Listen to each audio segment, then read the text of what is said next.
All right, welcome to the Bank on It podcast.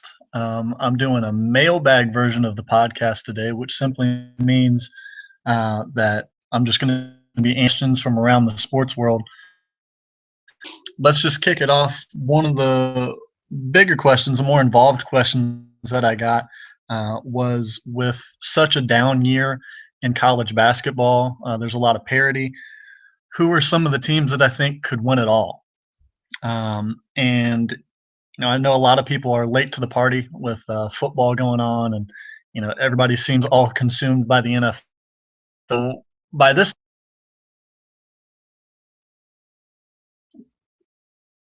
come up with all the stats and all the teams that they're used to looking at. They're full and follow and see how all the teams are doing. And just a quick rundown of who I think could actually win it. I'm looking at Kansas, Oklahoma, Michigan State, North Carolina, Maryland, Duke, Kentucky. Some of the teams deep run: Xavier, Iowa, Texas A&M, and Texas. Uh, you know, Analysts, they'll say it's wide open. There's a lot of teams that could just that you're in could go all the way. Things could really open up. There could be a lot. I think is true, but outside of some of those traditional looking at, I don't think a lot of them could win it all. Like, for example, I don't think Xavier is going to win it all. I don't think Villanova, although they're ranked number one, is going to win it all. Um, just because I've seen in the past, those teams make deep runs as what they were doing years ago or 5 years ago. But every so often, these teams make deep runs only to just kind of putter out at the end because they don't have that star power. Um, as I alluded to before, you look at Kansas, they have a veteran team. They got Wayne Selden. They have Perry Ellis, guys that have been there, guys that are ready to accept the challenge. You look at Oklahoma, they have Buddy Hield. It speaks for itself. He's a monster. He's capable of carrying a team. As far as Michigan State, then that win several games on his own.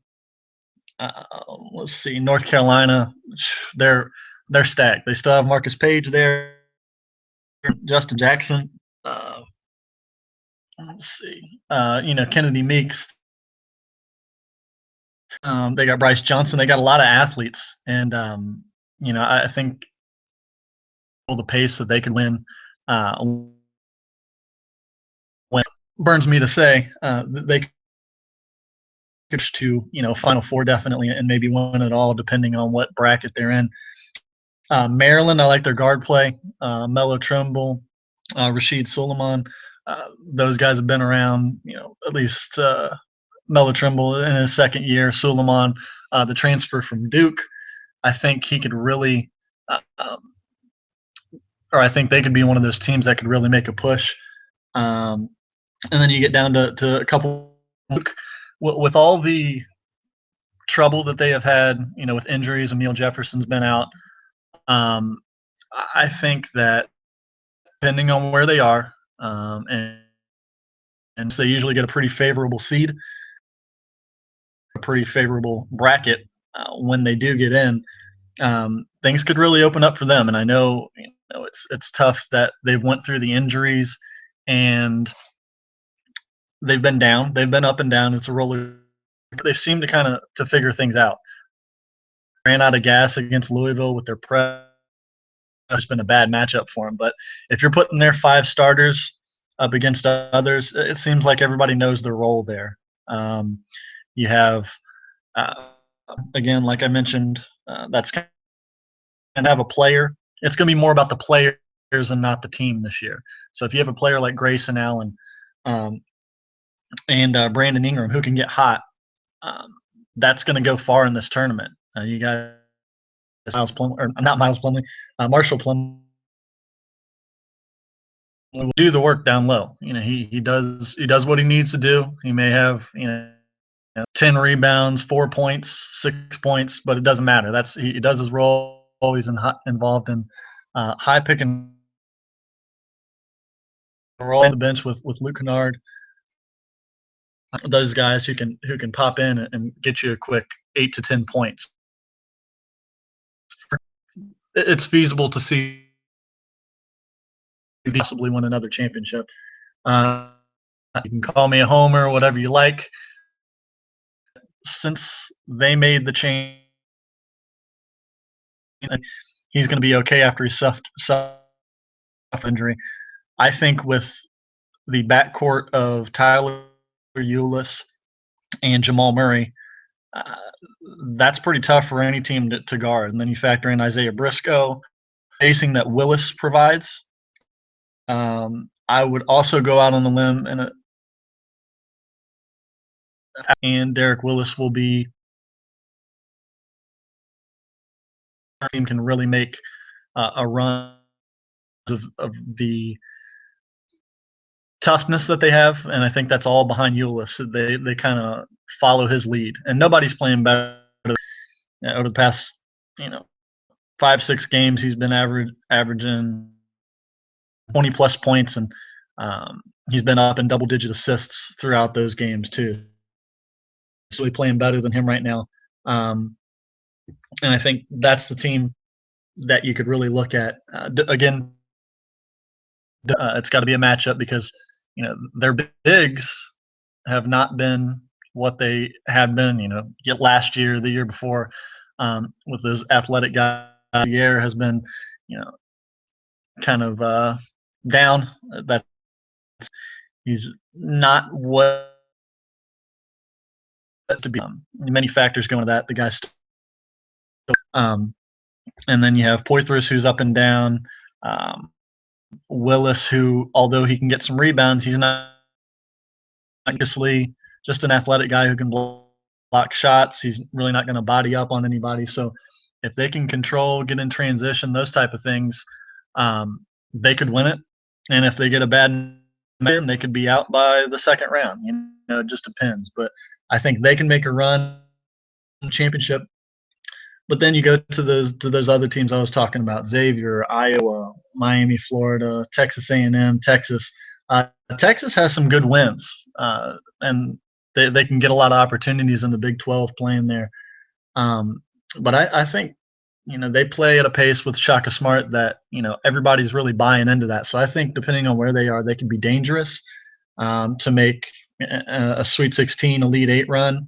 Also Xavier's that team every 4 or 5 years. It seems like they're getting to an Elite 8, and then they kind of run into a steamroller of one of these more athletic teams. So those are the teams that I really think can make a run. I'm not a big believer in teams like Villanova or Virginia, where people start to get on the bandwagon there. So, moving on to the next question I was getting. This is from one of my cousins. He was asking me.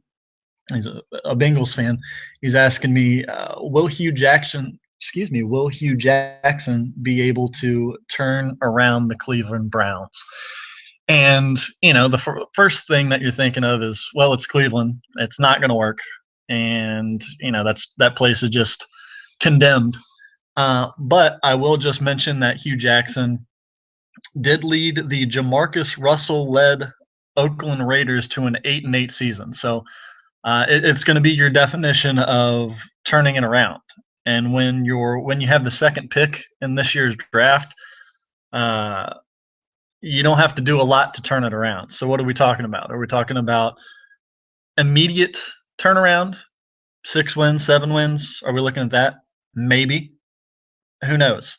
I think a lot of that is going to depend on what they do in the draft. If they're going after a quarterback, which I think everybody assumes that they will, maybe targeting Jared Goff there. I think that would be a step in the right direction for them. And Hugh Jackson's a pretty good offensive coordinator who has some head coaching experience, like I mentioned, in Oakland. So I think if you're looking at the long term and you're thinking, will this team improve over the years and be viable and not just a dumpster fire, I think the answer is yes, and I think he kind of set the tone with saying, "Hey, I'm going to take this job basically if I'm able to control it and not have Johnny Manziel." And I think you're making the statement there that, "Hey, I don't want to have to deal with this headache. I want to coach football. I want to bring some of my guys in um, who understand my system, and over time, it's going to work." So if you get a young quarterback, like let's say they go after Goff, and it's his show to kind of run from the beginning. I think Hugh Jackson would be able to kind of mentor him and kind of get through, and you'll see that growth over time. The big question is, I don't have any question that Hugh Jackson will be able to do it um, from a football standpoint. What I worry about is that will he have enough time with the management in Cleveland? And Cleveland, for the life of me, I don't understand what's going on there. They want these quick results, and they're firing people left and right. Pettin I thought was a good coach. What do you have? Three years there. Off the top of my head, I think that's the number. But what are you expecting? I mean, 3 years. It needs to be a 3 to 5 year process, and for the team, and depending on the coach, a 3 to 5 year process. I can understand them wanting to move on from Pettin. But with Jackson, it's going to be that same type of thing. You're going to have that process. You can't quickly fire him after 1 or 2 seasons because you didn't get the result that you want. If you're going to have this, you know, if you're going to have an actual needs to be stated, he needs to have a vision before he gets there, which I think Hugh Jackson does, and it's going to have to be laid out in this plan. It can't just be, well, we're going to go 9-7 the first year, and if we don't, then you're on the hot seat already.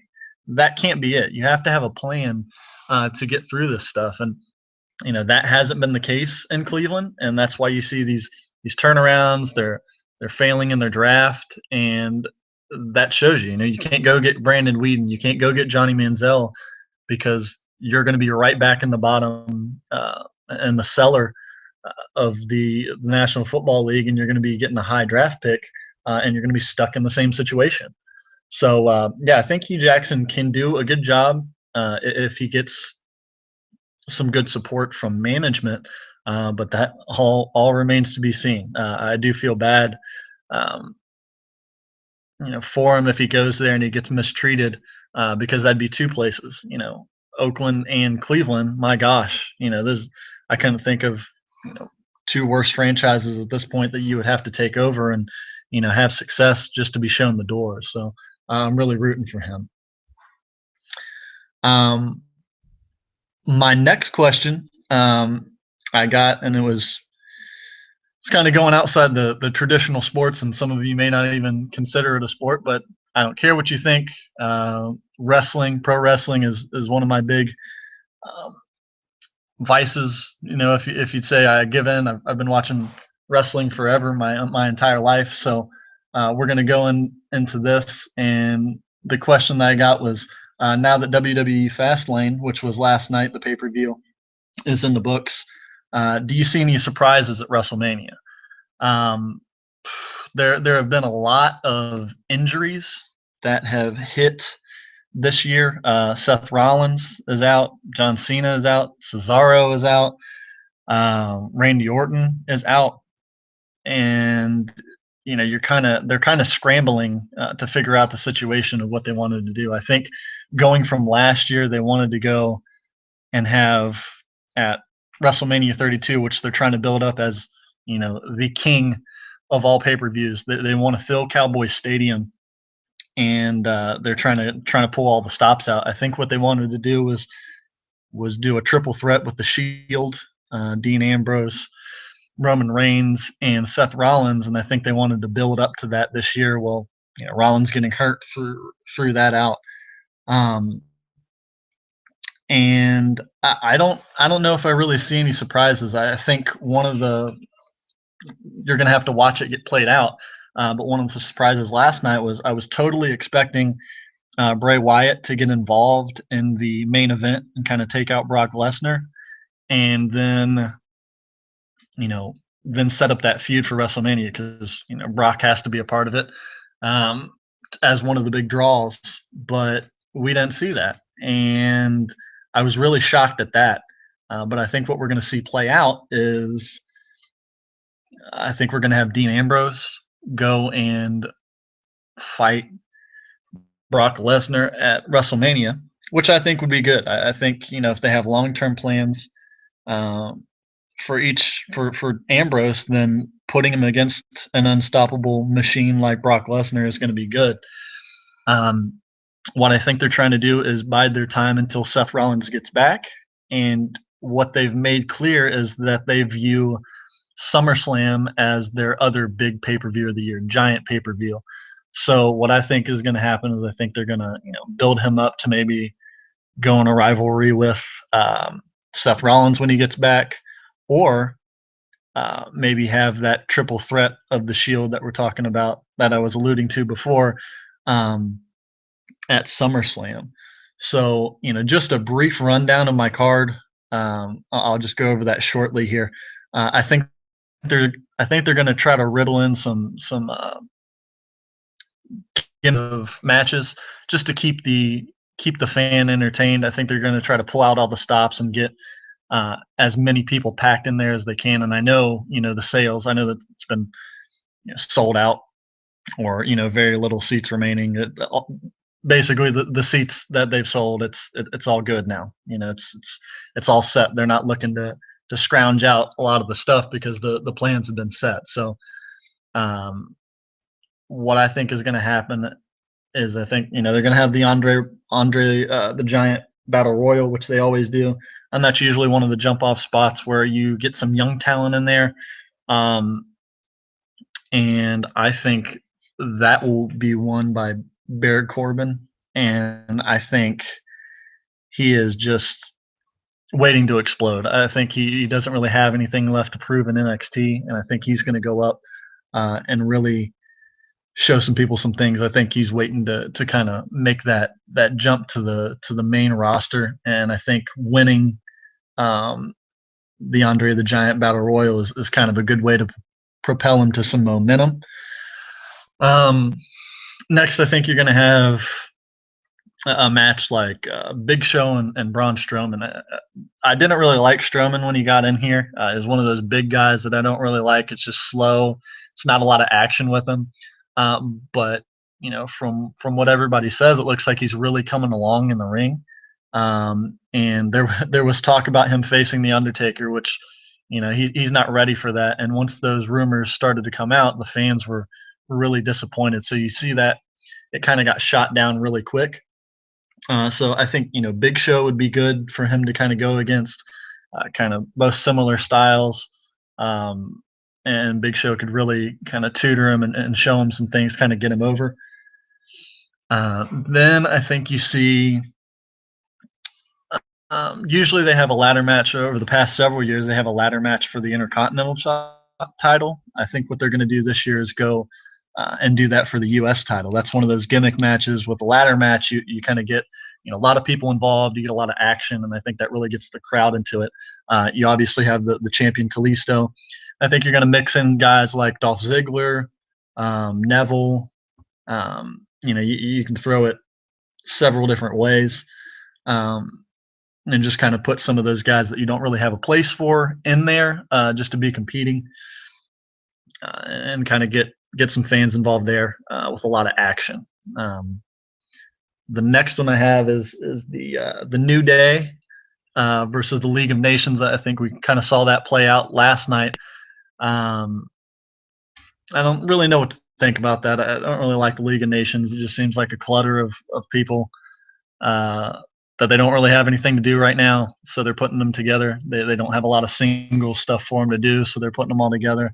But the New Day is awesome. They're great on the mic. They get the fans involved. They're the best heel tag team that WWE has right now, and I don't really see them losing their momentum at this point. So next, I have the women's title, and it's not a really a big shocker here. Becky Lynch, Sasha Banks, and Charlotte. That's going to be one heck of a women's match. they're very athletic. They're going to keep you entertained. A lot of high flying, a lot of technical wrestling. They can even do that. These women are great, and I think it's really a big punch in the arm for the guys that they're saying, hey, we're here, and I think that can kind of motivate some of the guys to say, look at what these women are doing down here. And when they started to make the Divas Revolution many months ago, you're kind of looking at this thinking, this isn't going to work. But with the influx of talent from NXT and what was already on the roster, it looks like they can really, really make a push for doing so. Next, I would have Kevin Owens and AJ Styles. Kevin Owens, you can put him with anybody. He's one of the top heels. And then AJ Styles. I think it's going to work really well with Kevin Owens kind of mocking AJ Styles for being, phenomenal and, all this stuff. He's going to come out and he's going to really trash talk him and do all that stuff. And I think, the contrast in styles where Kevin Owens is very powerful. He's just kind of dirty. He'll knock you down, just throw you around, really use those power moves against you. And then you have AJ Styles with his high flying. He got his kicks, his springboards off the ropes, and hitting him with the forearms and everything. I think it's a really good contrast in styles, and I think they would really work well off each other. Next, I would have Dean Ambrose and Brock Lesnar, and I think this is one of those times where you can sprinkle in one of those gimmick matches, and you would put Ambrose and Brock in a no disqualification match. And I think that's one of the ways that you can have Ambrose win and propel him to say he beat Brock Lesnar, but you don't lose as much with Brock Lesnar not getting pinned, things like that, or have Dean Ambrose use the stairs or use a weapon to kind of knock him out, so Brock Lesnar has an excuse for why he didn't just straight up lose to somebody, because they build Brock up so much to be this destructive force that if you have one man, no matter who he is, beat him, it kind of lessens that. And there's a time and place for that, but I think right now you would use Dean Ambrose and just kind of put him in no DQ where anything goes, and he can use basically the kitchen sink to beat Brock Lesnar. So I think that's going to happen, and I think Brock's going to take some time off after that. I think this is one of those points in the year where he does Mania, and then he just kind of takes some time, probably in his contract, where he just kind of relaxes, gets his body right, and then comes back more toward the bigger pay-per-view in August of SummerSlam to really make a push and a feud with somebody else. So I think that would be a good spot for that, and I think that builds up Ambrose to again go to SummerSlam to maybe involved in a heel turn with Roman Reigns or Seth Rollins, like I alluded to before. The one place that I can see a surprise is where you have The Undertaker. We know The Undertaker's been doing this for years, where he just shows up and does WrestleMania. And it again sounds like he's in really good shape. They started to shoot down some of the names that were going to be involved with him. I think I alluded to Braun Strowman earlier. They don't want that. I think they were kind of saying that the person that he's going to fight is not yet on the roster, is what we've heard, or will soon be. So I'm thinking that they bring back Sting, and that's what I want to see. That's what a lot of the fans want to see. And that's just one of those generational battles that, from separate companies, the guys that have carried their respective company, Taker with the WWE and Sting with WCW. I think that those two would be one of those things that everybody has to see it, and that's what you want, where they're trying to fill all those seats, like I mentioned earlier, in Dallas, that they want these monumental names, these big time names that everybody knows, to come out. So I think putting Sting in there, assuming that he's healthy after those back issues and those neck issues that he had from that turnbuckle power bomb from Seth Rollins, um, if he's healthy, which I don't know for sure, that would be the spot. That would be my dream book you'd want to see. Another thing is that they could flex John Cena in there to fight Taker. Um, John Cena had some shoulder surgery, um, and they were thinking that he could be back for WrestleMania. I don't know if I would push that if it's any thought of it or any doubt surrounding it. I would not do it because Cena's your landmark guy. You can put him in any spots. He's always been there for the company, and you don't want to sacrifice a guy who's not healthy in that situation. So again, Taker and Cena would be good. You have, the new generation, and then you have the old generation with Taker. I think that would be a good spot, assuming that Cena was healthy. Cena's a freak. He's a guy who rejuvenates. It seems like when he has these injuries, and he's several months ahead of schedule whenever he gets hurt. So that could be a spot that they're saving there. I think that would be either of those guys to go up against Taker would be really good. I think that would get a lot of people interested and ready to see that. So the other thing, the championship match that I see, that's no surprise there. I think it's Triple H, Roman Reigns. You're gonna have a stipulation in this match. I would say, maybe Hell in a Cell or a cage match. After Roman Reigns beat up Triple H several months ago and kind of took him out, I think that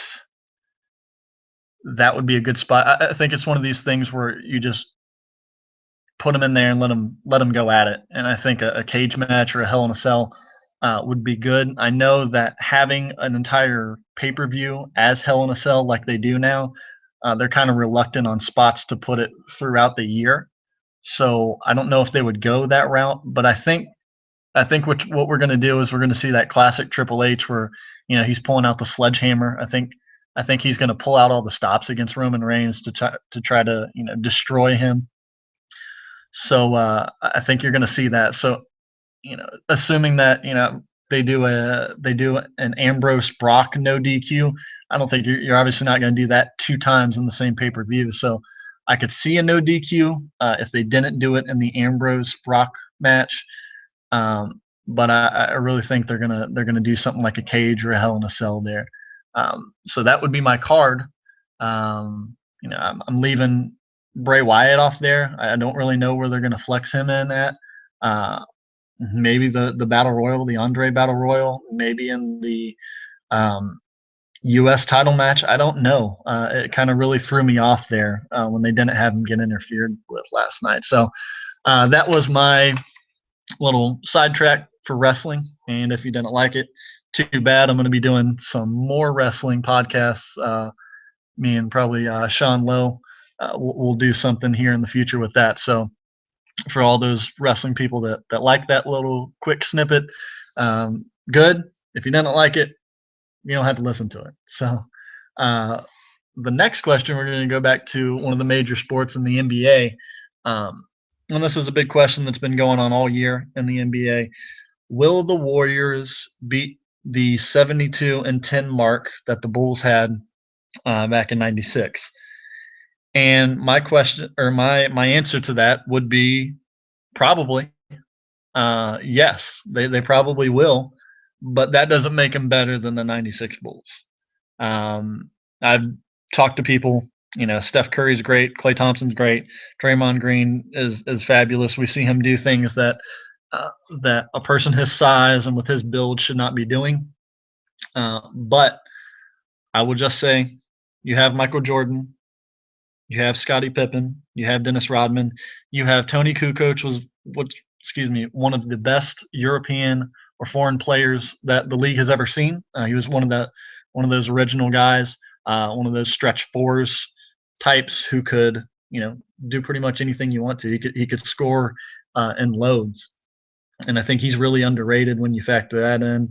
You go to the bench. Even go to point guard there. You have Ron Harper, who's a very good defensive player, and then you had Steve Kerr coming off the bench, and then you got bigs like Luke Longley who can hold his weight there. Obviously, from an athletic standpoint, the bigger, stronger, faster kind of guys there would probably eat up Luke Longley. I think we all understand that. But if you look at the 72-10 Bulls, they had Rodman, like I mentioned, Pippen, Jordan. Those guys were incredible. There were 9 times, each of them had 9 years where they were on the NBA all defensive team.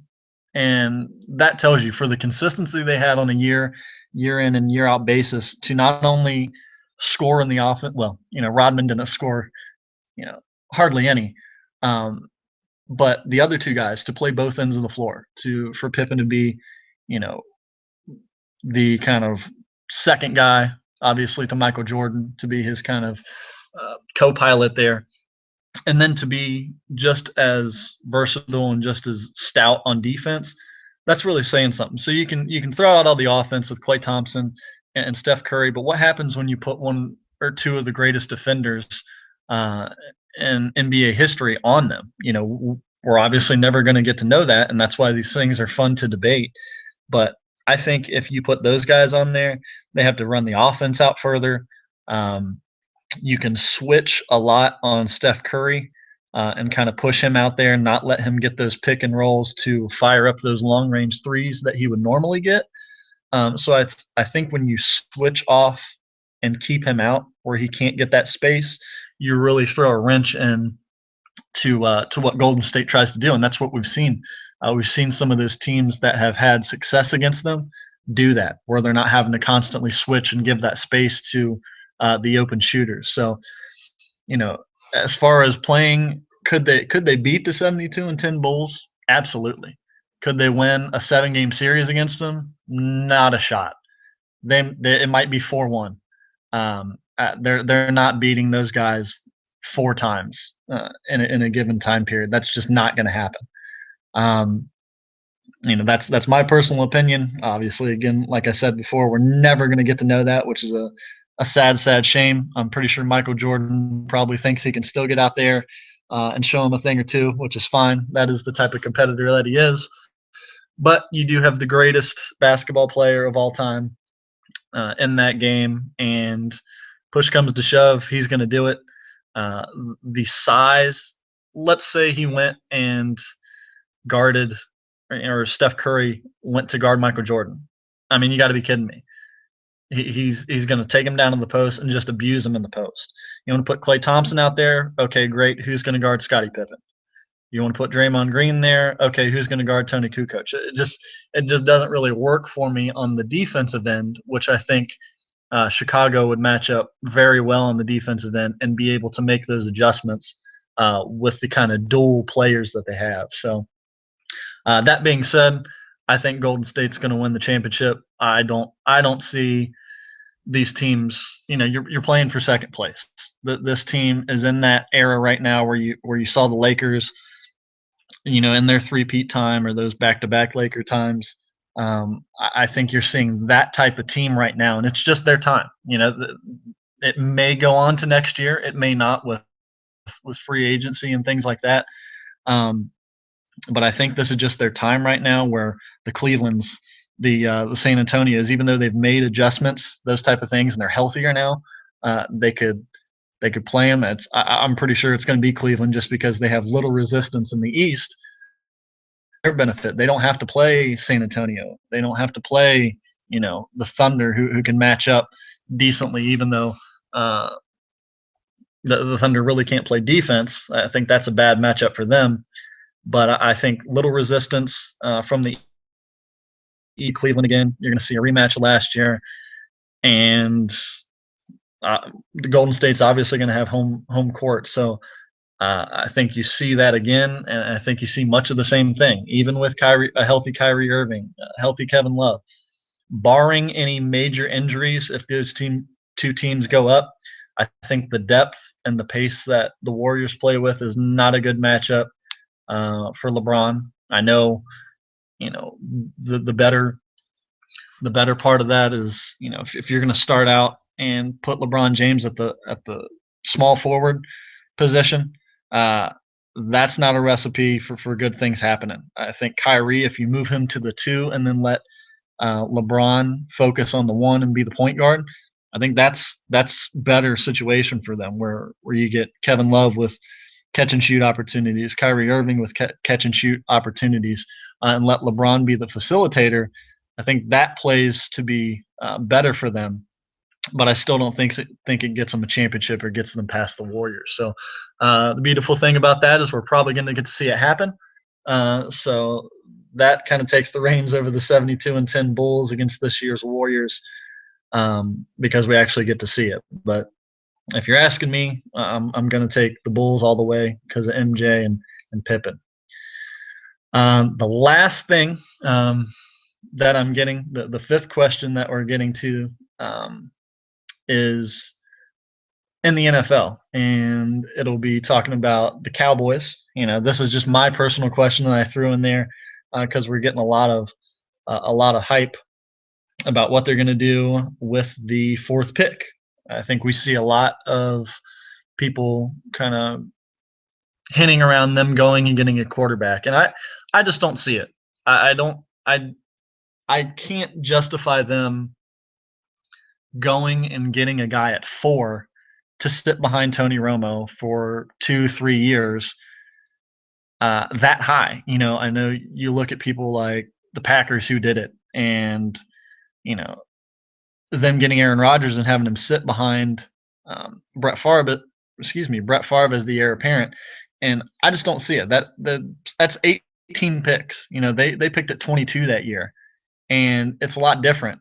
It's a lot different situation because the Cowboys have a lot of needs right now, especially on the defensive end, that they need to address. And you do that with high draft picks. Now, I'm not saying that they won't pick a quarterback in this draft. Obviously, they should. A guy that can sit behind Romo. A guy like, let's see, Paxton Lynch, he's probably going to go higher. You have what looks like the second guy now in Wentz, and then you have Jared Goff. Those are probably your top three. What about guys like Connor Cook? What about guys like Kevin Hogan, Dak Prescott? As a project, Cardale Jones. What about those guys later? The guys that you can string along and maybe have a lot of upside. You see what Jones can do as far as the arm strength, the power that he has, the versatility in the run game. I think that might be a good spot for him, and then you kind of let him sit back and kind of gather and do the studying that it takes to be an effective passer. Connor Cook, I really like. The arm strength is a question there with him, especially with the shoulder injuries. But I think he's smart enough. He could be one of those guys that is a change up, and he's going to be one of those guys in the league that's not going to hurt you. But I think he's going to take some time to develop, and he's going to be a quality starter eventually in the league. Same thing with Hogan. I think Hogan's been around. He's been a starter, at Stanford, and I think just being in that system, getting understanding, the system. He's already had that experience sitting there waiting behind an Andrew Luck for his time. So I think that would be a good situation. So any of those guys I think would be good. And there's no need to waste your top 4 pick for a guy to sit on the sidelines when you have other glaring needs. And those glaring needs are on the defensive line, at defensive end, middle linebacker or outside linebacker, corner. These, the secondary, they've been looking. I think what they want to do in the secondary, I think they're going to, I don't know, they may hold on to Barry Church. He provides a lot of leadership on that team, and I think that's an undervalued aspect. But I think what they want to do is use Byron Jones, their rookie from last year, specifically at safety, although he can play safety and corner. You do get back Orlando Scandrick off the torn ACL, which is great. He's one of the best slot guys last year, and then he can play on the end too as a corner. So, I think assuming that he's healthy, you have a building block there. But then you're probably going to lose Brandon Carr because Brandon Carr makes way too much money for the amount of production he's getting on the field. So I think you probably are going to save some money with him and cut him. Maybe cutting Morris Claiborne, which cutting two of your basically your starters at corner last year. That's going to be tough. So I think they're going to go heavy in the secondary, or maybe bring somebody in, a veteran. But they're probably looking at a brand new secondary. Maybe 3/4 of their secondary is going to be new. And then you have the news with Randy Gregory getting suspended for the first 4 games. Their defensive end that they took last year with their second pick.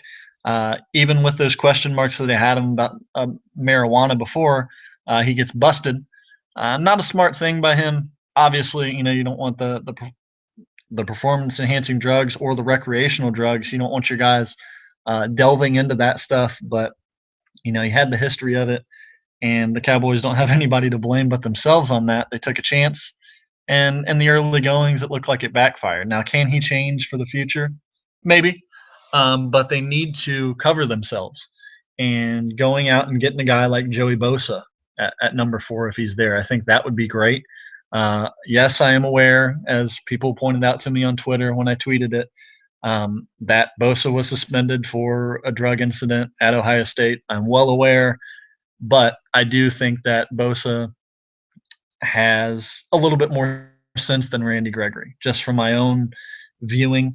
I think he has a little bit more sense than him, and I don't think it's going to be a long-term problem like it seems to be for Randy Gregory. I think Bosa was more of an isolated incident. I'm not naive enough to believe that that was the first time he smoked, or he doesn't do it on a pretty consistent basis.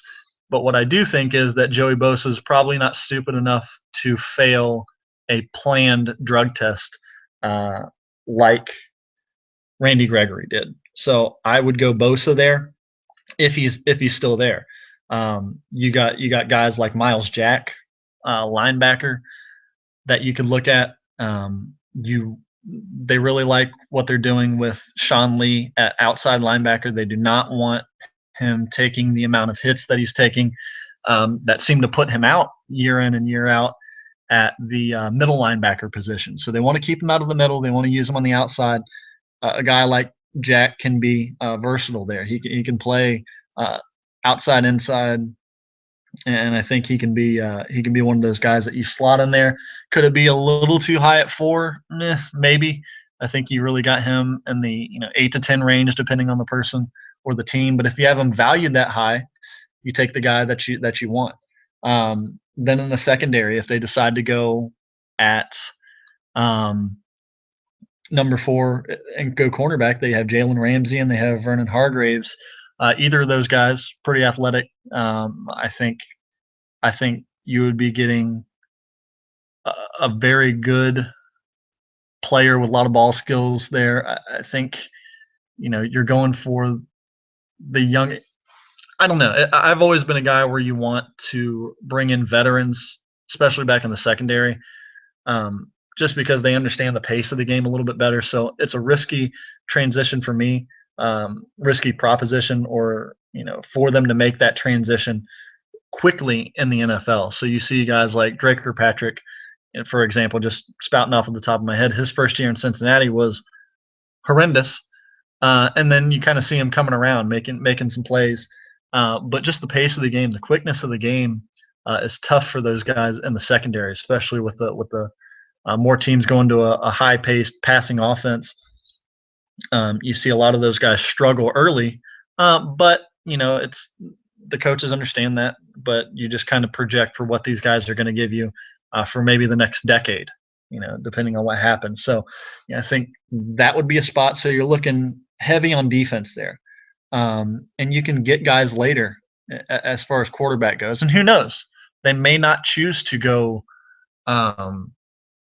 with a quarterback in this draft. I think that would be a mistake. But if you're just trying to bridge the gap there, if you don't think your starter for the next 8 to 10 years is in this draft, don't get him. It's not worth it. Take the Take the player that you need to help you out right now, and then develop them, or bring in a guy like Drew Stanton, bring in a guy like Colt McCoy, that aren't those huge names, but they've been in that position before to where a Romo goes out or a Carson Palmer goes out.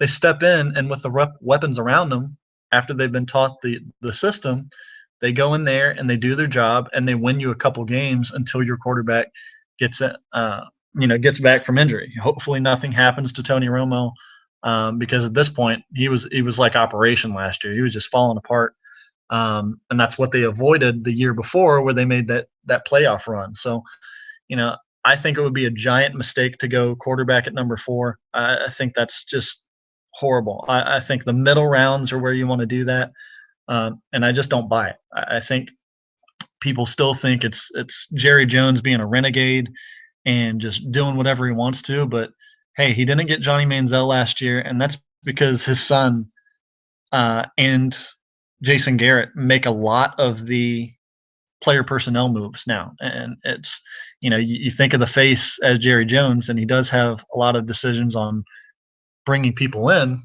Um, but as far as the draft goes, that's why you've seen this turnaround in the offensive line, where you go heavy on the offensive line and run game.